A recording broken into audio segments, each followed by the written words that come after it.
Hey, happy holidays! We've been obviously a little bit quiet over the last few months, I guess, but we have been up to a few things since you heard from us last. Yes, we are working on a season 4, more coming on that soon, but we've also been working on a few other shows that we wanted to share a little bit about. It being the holiday season and all, we're super stoked about a new show we just released called Sounds Like the Holidays. It's an ASMR recipe podcast we did with Tastemade and Mastercard, where chefs tell the stories behind some of their favorite holiday recipes. We had a ton of fun producing it because not only did we get to work with some awesome chefs, but we also got to make a mess in the kitchen, cooking their holiday recipes and then recording all sorts of ASMR sound effects. So we're dropping one of the episodes here in our feed, but you can also listen to the other episodes of Sounds Like the Holidays wherever you get your podcasts. Hope you're taking care and taking some time for yourself this holiday season. Stay safe and healthy out there.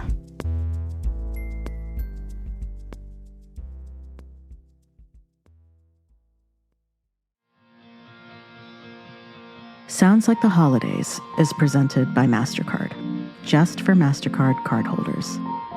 Meaningful moments are created around the table, especially during the holidays. This holiday season, Mastercard wants to help you discover new recipes and share those meaningful moments with the people you care about. Get access to unforgettable experiences in the cities where you live, as well as virtual experiences that you can enjoy at home. Want to finally master your pandemic sourdough starter? Or indulge in opulent culinary experiences in Tulum? How about discovering the history of the gin and tonic? Uncover more moments like these at Priceless.com. Fuel your passions. Make memories to last a lifetime. Start something priceless.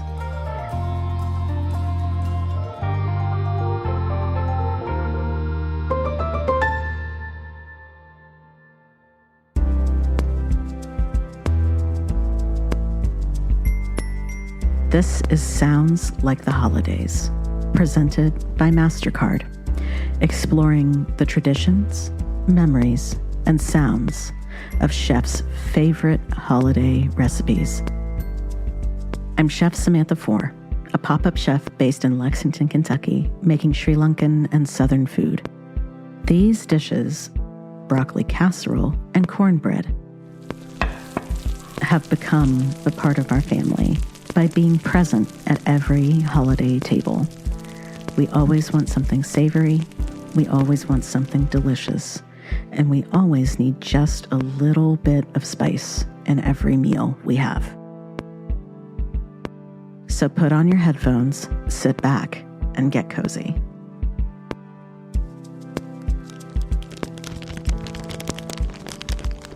Before I get started with everything, I make sure to grab a bag of broccoli from the freezer and throw it into a bowl so it can thaw and it won't keep my casserole cold. That way, when it's all drained, it makes for a beautiful combination with the other cheese, soup, and mayo mixture, so it doesn't end up too watery and still feels velvety with every bite. When I'm building my broccoli casserole, I want to make sure that the flavors are front and center. I grill up just a little bit of onion with beautiful pats of butter. And I cook them with garlic until it's just crunchy, but also just cooked. I want a little bit of bite on that onion. I put everything into a big bowl with a can of cream mushroom soup and a little dollop of mayonnaise, mixing those up with eggs and cheese until it's a well-combined mix. The broccoli then adds the bright color green all into that mixture, and when it's all well combined, I pour it into a casserole pan.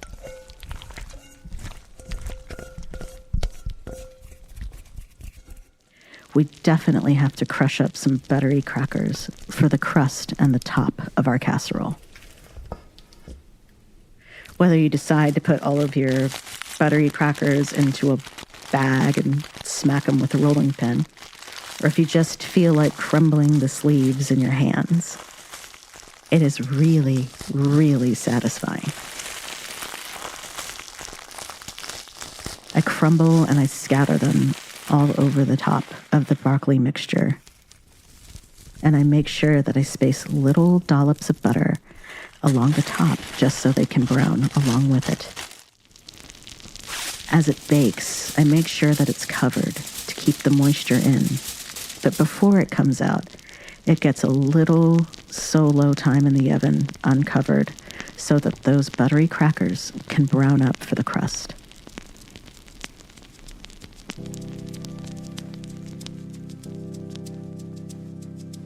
In my mother's kitchen, there aren't a lot of written down recipes. They're just simply traditions that carry from holiday to holiday, from household to household.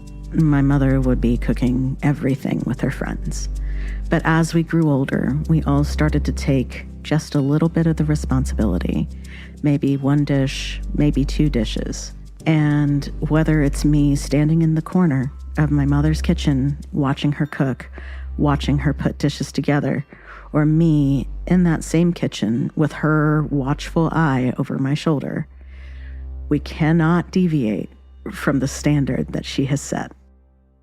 Broccoli casserole has survived over 30 years between frozen broccoli and cream of mushroom soup.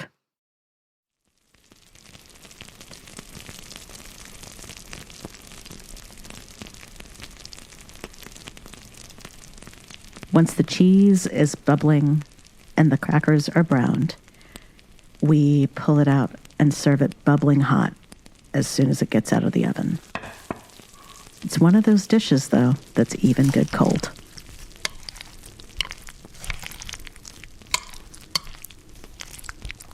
That first bite of broccoli casserole is a big deal because you have all of the flavors and the textures that make the broccoli casserole special.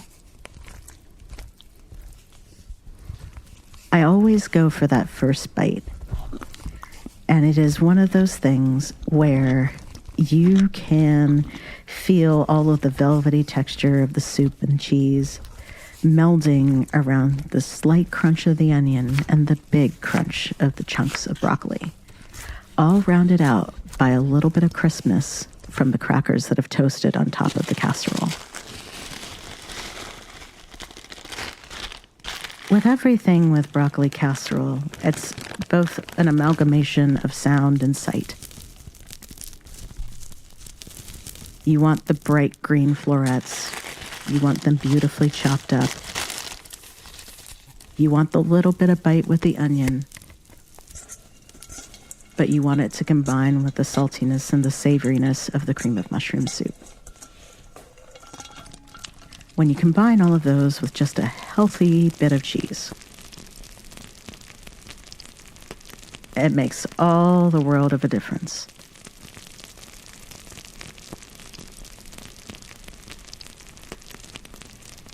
As I was growing up, I was exposed to a number of different cultures with my parents' friends. So inevitably, their favorite dishes became parts of our favorite holiday. The cornbread actually came to our table through one of my dad's employees.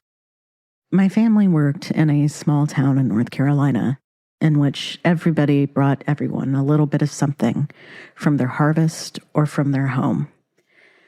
So when my dad would come home from work, he would occasionally produce a jar of pickled beans, chow chow, pickled okra, or some sort of spoils from his patients' farms. His secretary at the time was married to Charlie, a World War II veteran who had to find a great use for government-issued cheese. So he got some green chilies and threw it into his cornbread. And the first time that he brought it in for us to have at lunch, it was a big, bright moment because that cornbread is delicious.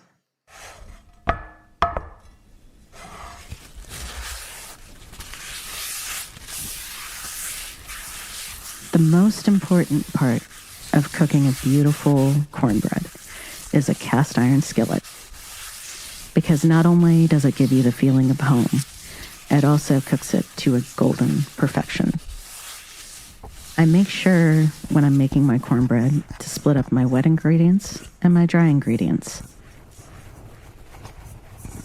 I make sure that my big bowl has oil, beaten eggs, big dollop of buttermilk, some of my cream corn, my chopped onions, my diced green chili peppers, and a whole bunch of cheese. And when you mix those well, you get an awesome mixture to add your dry ingredients to. You just sprinkle in your flour, your cornmeal, and your baking powder and sodas to make sure that it's just combined. This is not something that you want to overmix.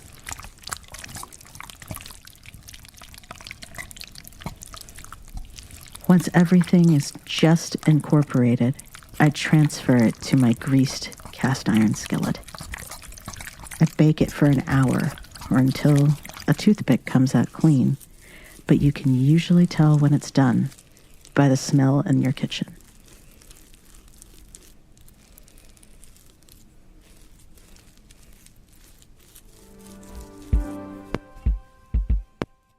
The cornbread is deceptively easy to make, whereas normally with a bread that would rise and cook, you would have to follow a lot of different steps, use a lot of different bowls.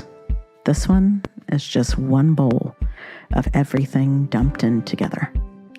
And somehow, every time, it comes out just right.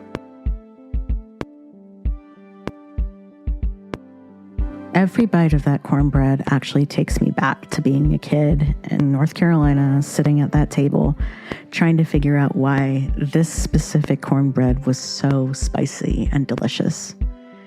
It was never dry. It was never bland. It was always a bright beacon of flavor on our table. After leaving home for the adult world, I found myself craving those dishes that I grew up eating.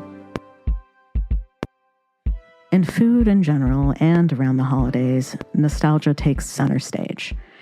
It is how we connect with each other. It is how we build our memories around the dishes that we love so much.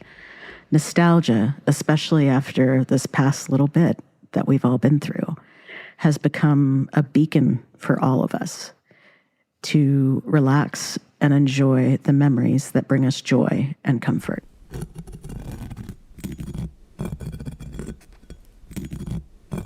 When you're cutting into the cornbread, it should be light and fluffy, and so should the first bite. It should melt in your mouth, leaving you with memories of cheese, chilies, and just a bit of heartiness from your cornbread. While it is a fluffy bite, you should always expect just a tiny bit of that characteristic grit from cornmeal right between your teeth. When you do it right, it should just melt in your mouth.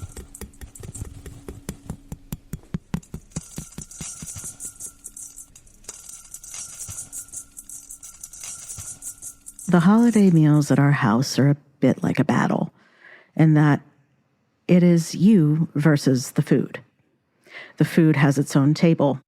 It is overwhelmingly full. Sometimes it even extends into the kitchen. But with that sheer amount of food, there's just a moment of utter anticipation when you're about to serve your first plate. My plate building strategy every year stays the same. I start off with 2 starches, mashed potatoes, and a bed of rice. And then I add some more starches. So I add on a big piece of cornbread, or if I'm lucky, I pre-made the cornbread and dried it up to put it into stuffing. Then I'll do a big heaping spoonful of broccoli casserole, because sometimes with the rice, it makes a perfect combination. By the time I finish loading up my plate with a little bit of every dish, it is a heaping mountain of food. I like to think of the Sri Lankan tradition of making a perfect bite. That is something that my mother taught me how to do, and that is something that I like to teach my diners how to do. You split your spicy cornbread. You slather on just a little bit of cranberry sauce, a couple big pieces of turkey, and maybe a little stuffing to go along with it. It's all about making yourself and your appetite as happy as possible during the holidays. Sounds Like the Holidays is presented by Mastercard, just for Mastercard cardholders.